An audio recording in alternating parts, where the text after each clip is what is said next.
जोड़ लें, दोनों आंखें बंद, रीढ़ कमर सिर सीधा। नील गगन में अधर हो, शोभित निज में लीन। नील कमल आसीन हो, नीलम से अति नील। सील झील में तैरते, नेमि जिनेस सलील। सील डोर मुझ बांध दो, डोर करो मत ढील। बोलिए तीर्थंकर लेनी में विराजमान मूल नायक 1008 श्री बाल ब्रह्मचारी तीर्थंकर नेमिनाथ भगवान की। और थोड़ा दम लगाना पड़ेगा जयकारा में तो। परम उपकारी संत शिरोमणि आचार्य गुरुवर विद्यासागर जी महामुनि राज की। पूज्य मुनि श्री 108 दुर्लभ सागर जी महाराज की।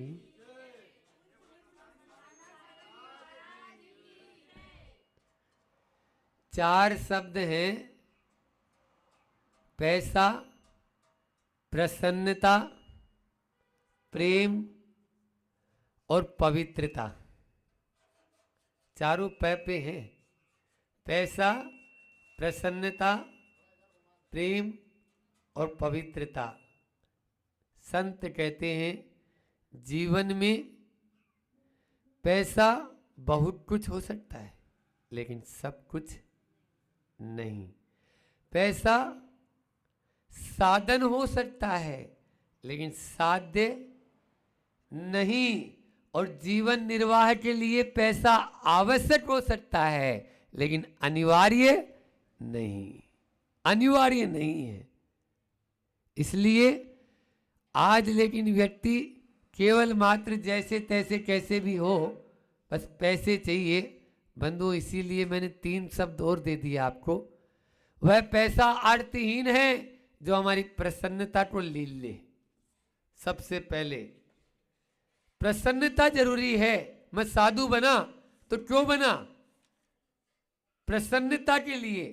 यदि मैं साधु बन के भी प्रसन्न नहीं रह पा रहा हूं, तो निश्चित रूप से मेरे में जिस उद्देश्य को लेकर मैं आगे बढ़ना चाहता हूं, वह उद्देश्य पूर्ति नहीं हो रही है।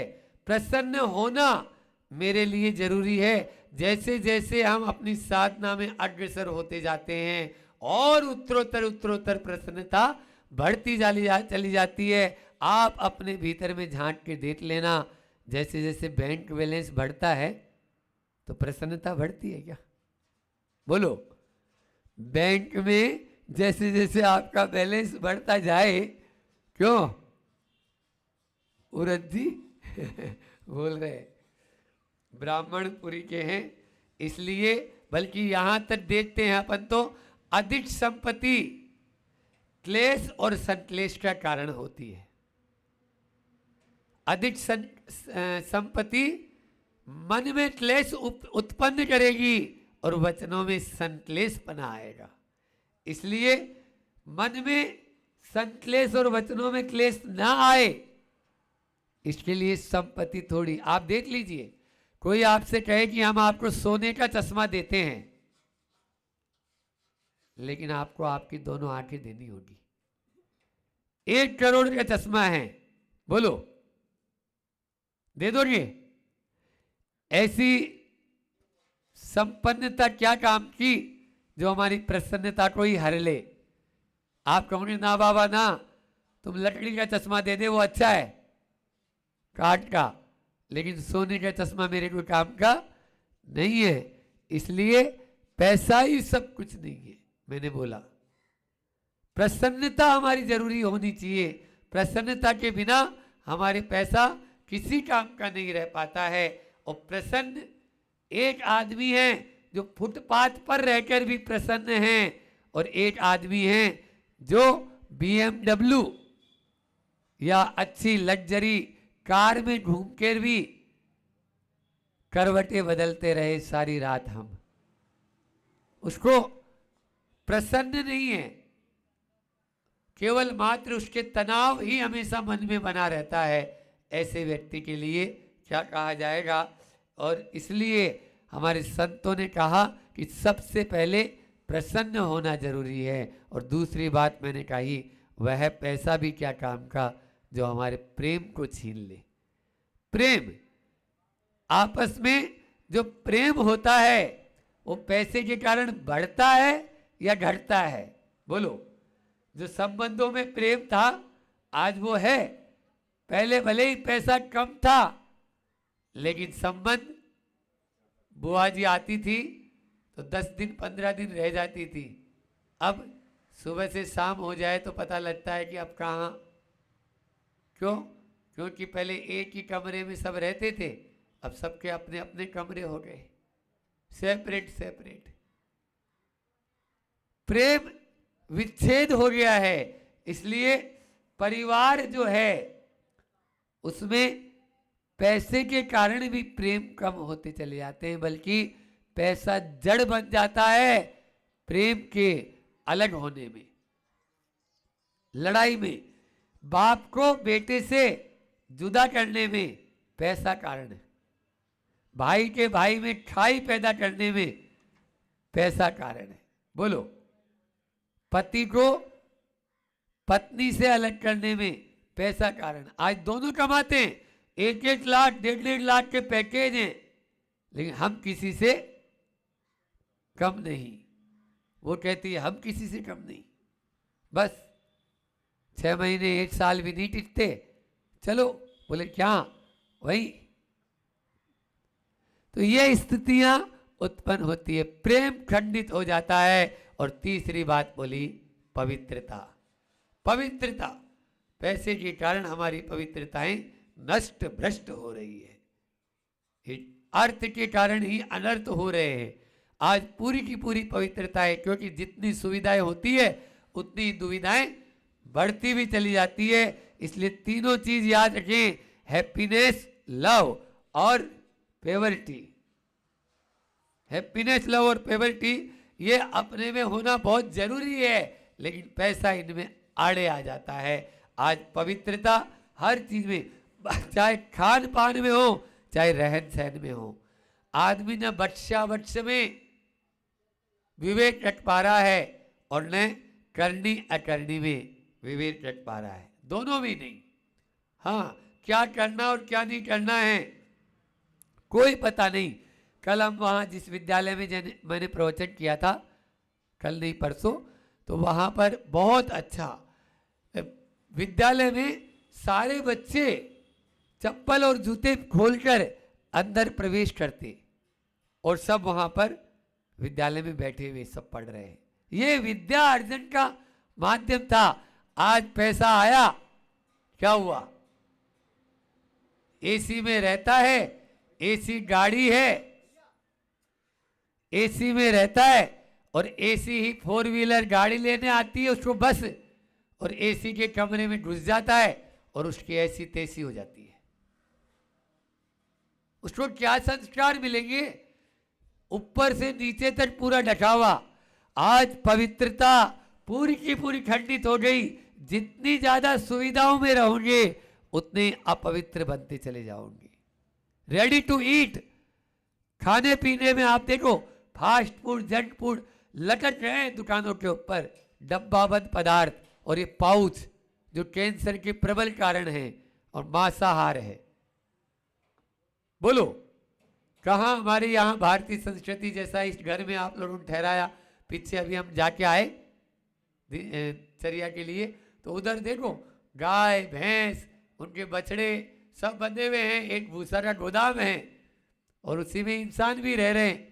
ये भारतीय संस्कृति थी, लेकिन धन के अर्थ के कारण सब फ्लैट, अब वो सब फ्लैट हो गया। हाँ, फ्लैट के चक्कर में फ्लैट हो गया। पहले आपको बताएं, घर परिवार में शुद्धि अशुद्धि का बहुत विवेक रखते थे पवित्रता के नाम पर। आप देखिए, हर कहीं पर जाना आना नहीं होता था, हर किसी को घुसने को नहीं मिलता था। आज तो पूरे घर में जूते चप्पल चल रहे हैं, रसोई घर में भी। वो खा भी जूते चप्पल पहन के ही, वो कौन सी टेबल बोलते हो आप, ड्रेसिंग डाइनिंग जो होती है ना, आपके भोजन करने की। हाँ, वो जूते घुटने दर्द का प्रबल कारण है डाइनिंग टेबल पे भोजन करना। ये घुटने उनके टूटेंगे जरूर। क्यों? पहले नीचे बैठ के भोजन करते थे, भारतीय संस्कृति थी, शुद्धता थी। लेकिन बस पैसा आया, छोटे छोटे घरों में भी लाखों करोड़ों रुपए टॉयलेट में हीरे जड़ा रहे हैं। हाँ, बैठे रहो वहीं जाके, टॉयलेट में बैठा रहेगा। एक उदाहरण सुना रहा हूं, बहुत अच्छा याद आ गया, कल परसों सुनाया था मैंने बच्चों को जब पैदल विहार कर रहे थे, कि कैसे होती है पवित्रताएं और कैसी कैसी महामारियां और बीमारियां आ जाती है हमारे बीच में। एक डॉक्टर दंपति, जैन सर्जन डॉक्टर है और गायनोकोलॉजिस्ट यानी जो है उसकी पत्नी है, दोनों आए शिखर जी में। हम उस समय ब्रह्मचारी थे, प्रमाण सागर जी महाराज जी के चरणों में। बहुत ज़्यादा व्यथित, कुंठित और डिप्रेशन जैसी शिकायत में थे वो। दुनिया के सब बड़े डॉक्टरों को, अच्छे बड़े बड़े डॉक्टरों को, दुनिया नहीं मतलब भारत नहीं, भारत के बाहर भी सबको दिखा लिया, लेकिन उनकी बीमारी का कोई इलाज नहीं हो रहा। बीमारी क्या? बस जो खाएं वो उल्टी हो जाए। क्या बीमारी? जो खाएं वो उल्टी हो जाए। महाराज जी के पास में आए, महाराज जी बोले कि कल सुबह आना। सुबह आए। अब डॉक्टर्स के तो साथ बात करना है, नाम स्थान का नाम इसलिए नहीं ले रहा, उनका नाम नहीं ले रहा कि आप लोग फंस जाएंगे, उनको फंसाएंगे, इसलिए हम उसको गुप्त में रख रहे हैं। लेकिन सत्य घटना कि वो आए। महाराज जी बताइए, आप लोगों के यहाँ कुलाचार का पालन होता है? कुलाचार? हाँ, 3 दिन जो छुट्टी पर हो जाती है महिलाएं, तो उसमें हाथ नहीं लगाया जाता, चौकी वगैरह में नहीं जाया जाता, तो उसका पालन। अरे महाराज जी कैसी बात करते हो, हम दोनों डॉक्टर हैं। और ये तो आजकल यानी जो है ना, ये तो मासिक धर्म तो हर मंथली होता है। ये तो एक शरीर की क्रिया है, शरीर की क्रिया है, इसमें कोई क्या है, ये कोई विशेष कोई चीज़ है क्या? बोले सुनो, तुम्हारी डॉक्टरेट बाद में रखना, तुम अभी जितना पूछ रहा हूँ उतना जवाब दे। महाराज जी थोड़ा सा उत्तेजित, गुस्सा सा हुए, बोले नहीं महाराज जी, पालन नहीं होता है। जाओ और अपने घर भर के जितने भी घर के गद्दा, पल्ली, सोड़िया, अपने जो बिस्तर और किचन के रसोई के जितने बर्तन, उन सब को अलग करो और मांझ कूंज के धो के बर्तनों को और बिस्तर, चादरों को, इनको सबको फिर वापस से रखो और अच्छे से शुद्धि करके और वहाँ की पूजा आदि करके और फिर भोजन बनाओ, आपका ये इलाज हो जाएगा। और वो गए और वैसा ही किया उन्होंने जैसा महाराज जी ने बताया। जिस दिन से किया उसी दिन से वापस से सारी बीमारी खत्म, सारी बीमारी खत्म। बोलो अब क्या ये आपके कौन सी वो ईसीजी, सोनोग्राफी और कौन कौन सी होती है, एमआरआई, एमआरआई मैं हूं ना, तो क्यों चिंता करता है? एमआरआई मैं हूं, तो फिर क्यों तुम अपने आप में टेंशन ले रहा है? वो मशीन भी यही बोल रही है, जब मेरे गुरु है तो फिर हमें टेंशन की क्या बात है? ये है पवित्रता का कमाल। लेकिन आज पैसों के कारण, अर्थ के कारण सब अनर्थ हो रहा है। पहले शाम को प्रतिदिन महिलाएं अपना सिल भट्टा पे सामान बांटती थी, सुबह शाम दोनों टाइम शुद्ध भोजन करना, मोटा खाना और मोटा पहनना और अच्छा बिल्कुल व्यवस्थित जीवन रहता था। आज सब मिट्स ही आ गई, मिट्स हो गया, सब मिट्स हो गया, सबका सभी कचरा हो गया। अब क्या कर ले? बोलो, जितनी जितनी सुविधाएं बढ़ेगी उतनी उतनी हम दुविधा में चलते चले जाएंगे। इन सुविधाओं से बाज आओ, तभी हमारा यह पवित्रता, प्रेम और प्रसन्नता वापस लौट पाएगी, नहीं तो नहीं लौट पाएगी। आज ब्राह्मणपुरी सामने लिखा है ना ट्रैक्टर पे, तो ब्राह्मणपुरी में आए हम यहाँ पर। मुनि में और ब्राह्मण में ज्यादा फर्क नहीं है। क्या बोला? हम मुनि महाराज जी में और ब्राह्मण में, ब्रह्मा में जो रमण करे उसको ब्राह्मण कहते हैं मुनि महाराज तो हमेशा ही ब्रह्मा में रमण करते हैं, इसलिए वो ब्राह्मण ही है। ब्रह्मा में जो रमण करे, आत्मा में जो रमण करे, उसको ब्राह्मण कहते हैं। फिर दूसरा अर्थ है, ब्राह्मण को द्विजन्मा कहते हैं। द्विजन्मा, दूसरा जन्म होता है मुनि महाराज का भी, बोलो, द्विजन्मा होता है, दूसरा जन्म है। पहला जन्म वो जो माँ के गर्भ से लिया था, और दूसरा जन्म वो जब गुरु ने इस मस्तक पर दीक्षा के संस्कार किए थे। आज वही द्विजन्मा यानी ब्राह्मण, और ब्राह्मण यानी मुनि महाराज। बोलो, मुनि महाराज का पुर। तीसरा है मुनि महाराज का, ये पपोरा जी का संस्मरण है, बहुत अच्छा। पपोरा जी में ब्राह्मणों की एक बहुत अच्छी संगोष्ठी हुई थी, जिसमें अपने जयोदय महाकाव्य पर खूब सारे विद्वान, जो ब्राह्मण विद्वान थे, वो आए थे। तब आचार्य श्री जी ने बोला था, ब्राह्मण को विप्र भी कहते हैं। विप्र और विप्र में ये दोनों ही उपसर्ग हैं। वी भी उपसर्ग है और प्र भी उपसर्ग है। विप्र शब्द ही उपसर्गों से बना है। अरे मुनि महाराज का तो पूरा जीवन ही उपसर्गों और परिचय से भरा हुआ है, लेकिन वो कभी भी हार नहीं मानते, क्योंकि वो विप्र है। क्योंकि वो विप्र है, इसलिए कभी भी उपसर्गों और परिचयों से हार नहीं मानते, वो आगे बढ़ते चले जाते हैं, कितने भी उपसर्ग आए और कितने भी परिचय आए। तो पहला क्या बताया मैंने, ब्राह्मण का जो ब्रह्मा में आत्मा में रमण करे, वो ब्राह्मण। मुनि महाराज आत्मा में रमण करते हैं। दूसरा बताया द्विजन्मा, मुनि महाराज भी द्विजन्मा है। और तीसरा बताया विप्र, तो मुनि महाराज भी विप्र हैं। और चौथा है सटकर्मा, ब्राह्मण जो है वो सटकर्मा कहलाता है। आपको बताएं, आदिम तीर्थंकर आदिनाथ भगवान ने षटकर्म का उपदेश दिया, ठीक है ना। तो उस समय केवल त्रिवर्गी थे। आदि पुराण यदि आप लोगों ने पढ़ा हो, है ना, तो त्रिवर्ग, क्षत्रिय, वैश्य और शूद्र। उस समय ब्राह्मण वर्ग की स्थापना नहीं थी, लेकिन बाद में भरत चक्रवर्ती ने ब्राह्मण वर्ग की स्थापना की। और कैसे, बहुत अच्छी बात है, सुनो ब्राह्मणपुरी वालों, कि भरत चक्रवर्ती जिनके नाम पर इस देश का नाम भारत पड़ा, ऐसे आदि युग के आदि तीर्थंकर आदिनाथ भगवान के ज्येष्ठ पुत्र भरत थे, और उन भरत के नाम पर भारत पड़ा। उन्होंने परीक्षा ली कि जैसे हम लोगों ने, आपने देखा होगा, हरी घास के ऊपर नहीं चलते। क्यों नहीं चलते? क्योंकि उसमें जीव होते हैं।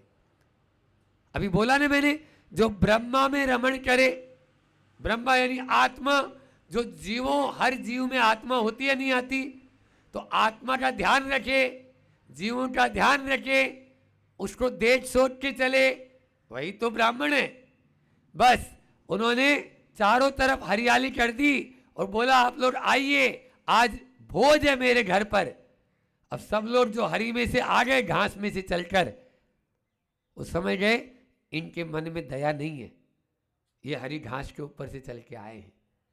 और जो घूम कर आए, भले ही ज्यादा चलकर आए, लेकिन सूखे में से आए, इनके मन में दया है।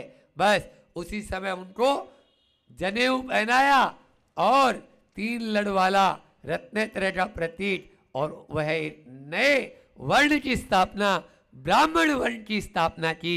तब से फिर चतुर्वर्ण ये हो गए, ब्राह्मण, क्षत्रिय, वैश्य और शूद्र, ये काम के ऊपर। तो सटकर्मा, असीम असी कृषि, शिल्प, वाणिज्य और कला, इन 6 कर्मों का उपदेश दिया।